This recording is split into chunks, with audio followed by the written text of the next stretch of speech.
soy Jorge Esteban Blaine y esto es Narrativa UR. Hoy quiero hablaros de algo muy importante y es la función que debe tener el usuario en una experiencia narrativa en realidad virtual. Debido al sentimiento de presencia, de inmersión que da la VR, el usuario puede llegar a tener hasta 4 funciones distintas que nosotros debemos establecer al inicio de la narración cuando diseñemos realmente nuestro proyecto narrativo. Voy a utilizar para ello la matriz que diseñaron Devon Dolan y Kent Bay. Me voy a basar en ella para explicaros las 4 opciones que hay. En primer lugar, ellos definieron 2 tipos de variables que son muy importantes. Que puede ser el usuario, puede ser un personaje en la narración, o bien no serlo, es decir, ser un fantasma, un mero voyeur de lo que está pasando. Y la otra variable, la segunda variable que ellos definieron, es que el usuario puede tener impacto, puede tener influencia en la narración, o bien no tenerla, no influenciarla de ninguna manera. Si cruzamos estas 2 variables, personaje o fantasma con influencia o sin influencia, tenemos la matriz que ellos definieron. El primer tipo de función, por lo tanto, dentro de esa matriz de cuatro tipos de funciones, la primera función es la más frecuente hasta ahora, pero también la menos interesante. Es que el usuario sea un fantasma que no tenga ningún tipo de influencia en la narración. Es decir, somos un fantasma, somos un voyeur, vemos lo que sucede, pero la narración no se ha percatado de nuestra presencia. Nadie nos mira a los ojos, nadie sabe que estamos ahí, y nosotros de ninguna manera podemos influir en aquello que veamos. Es el tipo de función que demanda digamos, la actividad más pequeña por parte del usuario. ¿Tenemos cierto nivel de actividad? Sí. ¿En qué sentido? En el sentido de que tenemos que elegir a dónde queremos mirar. Esa es la única actividad que tenemos, ¿vale? Esto es lo más parecido al cine. En el cine ni siquiera tenemos eso. En el cine ya nos dan todo hecho, a dónde tenemos que mirar, por el director y el montador, básicamente. Aquí nosotros tenemos ese trabajo. Es lo más parecido al cine. Evidentemente, nuestro nivel de inmersión es mínimo, no es muy elevado en la narración, puesto que no participamos de ella, no somos un personaje y no le influenciamos de ninguna manera, no interaccionamos con ella y no generamos impacto.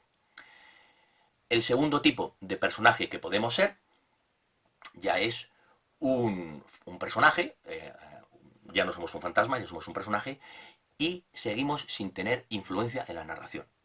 Hay muchos vídeos 360 que son así, en los cuales nosotros ya dejamos de ser un voyeur, puesto que los personajes de la narración se percatan de nuestra presencia, nos miran, nos hablan, intentan interaccionar con nosotros. Eso hace que nosotros estemos más involucrados en la narración, a sentir que, bueno, que somos una parte de ella, una parte pasiva, porque no tenemos influencia. Es decir, no podemos responder a la narración de ninguna manera. No tenemos ninguna influencia, no generamos ningún impacto en ella. Y eso puede también ser un poco frustrante para el usuario. Que nos hablen, que cuenten con nosotros, pero nosotros seamos un personaje, bueno, pasivo.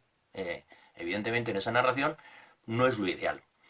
Hay cortos muy buenos de este estilo. Un corto es el que más me gusta a mí de todos los que he visto, I, Philip, en el cual nosotros representamos una inteligencia artificial recién nacida, de alguna manera, y es muy interesante cómo la narración, los personajes interaccionan de alguna manera con nosotros. O bien, otro corto magnífico, brillante, espectacular, que también representamos un recién nacido, un bebé en este caso. Bueno, sí, el corto que hice yo, el llanto del bebé.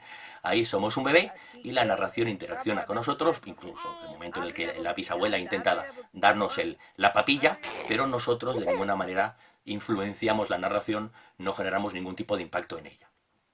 Estas son las 2 primeras funciones que puede ser el usuario sin impacto, siendo un fantasma, un mero voyeur, o siendo un personaje de la narración, que bueno, que es un poco más interesante. Pero luego hay otras 2 funciones en las cuales el usuario puede generar impacto, puede influenciar de alguna manera la narración, influir en ella. Y es cuando primero somos un fantasma con influencia. En ese caso, la narración no se percata de nuestra presencia, no nos ve, no nos mira, como en el cine tradicional, pero nosotros sí podemos influir en ella. ¿Cómo? Por ejemplo, eligiendo a qué personaje seguir. Si mantenemos la mirada en uno, a lo mejor aparece una escena nueva con ese personaje, o a lo mejor la narración realmente nos pregunta, ¿quieres que pase esto? ¿Quieres que pase lo otro? Como en los librojuegos, como en los juegos de Elige tu propia aventura.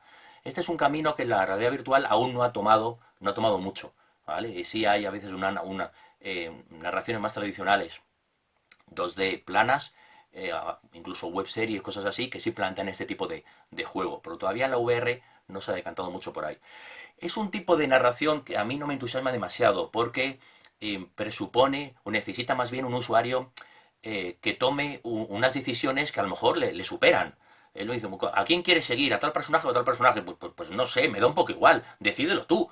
Tú como narrador debes saber lo que es mejor para mí como usuario, ¿no? Donde yo disfrute más. Quizás una responsabilidad que pese mucho en los hombros del usuario y no todo el mundo lo va a aceptar ni va a estar preparado para tomar ese tipo de decisiones. El otro día leí que Netflix pretende eso, pretende que los usuarios decidan hacia dónde van a ir sus series y haya ese tipo de interacciones. Pero en realidad virtual aún no es algo nada frecuente, ni creo que tampoco sea el camino. Quizá el camino sea la cuarta función de esta matriz, en el cual tenemos influencia, generamos impacto, pero es que además somos un personaje en la narración. Eso puede ser lo ideal. La narración, los personajes que hay, nos miran, hay contacto visual, nos hablan, interaccionan con nosotros, pero nosotros también podemos interaccionar hasta cierto punto con ellos. Por ejemplo, si el personaje nos dice, corre, ven, agáchate, cuidado. Y si nosotros no nos agachamos, en caso de que tengamos 6 grados de libertad, el personaje, pero te he dicho que te agaches, pero te quieres agachar ya. Y nosotros de pronto nos damos cuenta de que somos alguien que realmente generamos impacto en la narración. Podemos influir en ella. Y evidentemente ese personaje, después de que nosotros no nos hayamos agachado, nosotros como narradores podemos hacer lo que queramos. Podemos hacer que, a pesar de no habernos agachado, que la narración siga sucediendo tal y como tiene que suceder. Por lo tanto, nuestra influencia será más aparente que real. Pero también podemos, ¿por qué no?, que generar una influencia mucho más importante en la narración. Es decir, que ese personaje que nos ha dicho agáchate, si nosotros no lo hacemos después de que nos lo haya repetido 3 veces, se enfade con nosotros. Se enfade con nosotros y eso genere una nueva línea argumental distinta, completamente distinta de la que teníamos previsto inicialmente. Generando así árboles de decisión. ¿Por qué no? Este camino de personaje con influencia es el camino ahora que muchas narraciones están optando en VR. Yo creo que es un camino muy interesante siempre que se diferencie del videojuego. Aquí no estoy hablando de gamificación. No estoy hablando de que tengamos unos objetivos, prueba y error, qué hacer, qué superar. No. Yo creo que el nivel de interacción que tengamos que hacer como usuarios no tiene que ser muy elevado para no estar en tensión. Cuanto más responsabilidad tenemos en cuanto a superar pruebas y opciones, más en tensión vamos a estar y quizá no sea una tensión puramente narrativa, ¿no?, como la que debemos estar si fuéramos un personaje en una trama, en un conflicto. Yo creo que deberíamos tirar a lo mejor hacia la película de Desafío Total, Total Recall, la original, la de Choache, no el remake este que han hecho. Remakes, no, por favor, ¿vale? Oye, he leído que intentan hacer el remake de Matrix. Ay, no, ¿por qué? ¿Por qué? Pero si la primera funcionaba, las otras dos, ¿acaso hay otras 2 películas de Matrix? No, no hay más que una. Bueno, Desafío Total planteaba eso, que vamos a ser capaces de vivir, de soñar, en ese caso, una serie de experiencias en las cuales somos el protagonista, ¿no? Esto, ser un personaje con una influencia, sería más o menos ese tipo de planteamiento. El más antagónico a esta función sería un fantasma sin influencia. Y eso sería prácticamente como el cine, es decir, nos cuentan una historia. Pero siendo un personaje con influencia, no nos cuentan una historia, sino que nosotros la vivimos y la creamos según nuestras propias decisiones. Lo más parecido, digamos, a Westworld, a la serie que ya hablé de ella en algún otro vídeo. Esto quería hablar con respecto a las funciones que debemos nosotros como narradores elegir cuál queremos para nuestro usuario. Y hacia dónde van a ir los tiros de la VR, yo creo que van a ir hacia personajes con influencia cada vez más. Es lo que, debido a la sensación de presencia, si tengo la presencia, si creo que estoy ahí, pues quiero de alguna manera y que la narración se dé cuenta y yo poder influir en ella, ¿vale? Aunque bueno, cualquiera de las otras 3 funciones también puede ser perfectamente válida y se están desarrollando. Eso hasta aquí. Quiero enseñaros algo. ¿Qué os voy a enseñar como siempre hago al final de cada vídeo? Pues mirad, os voy a enseñar algo que me gusta mucho. Mis nuevas tarjetas, ¿vale? Mis nuevas tarjetitas, no sé si las veis más o menos bien, ¿vale? Son como unas gafas, ¿vale?, de VR. Y aquí también tiene sus brillitos y tal cual. Pues bueno, me ha hecho ilusión hacerlas. Han salido caras, pero bueno, ahí están y quería compartirlas con vosotros. Hasta aquí este vídeo. Darle al like, suscribiros si os gusta y bueno, os espero en el siguiente. Adiós.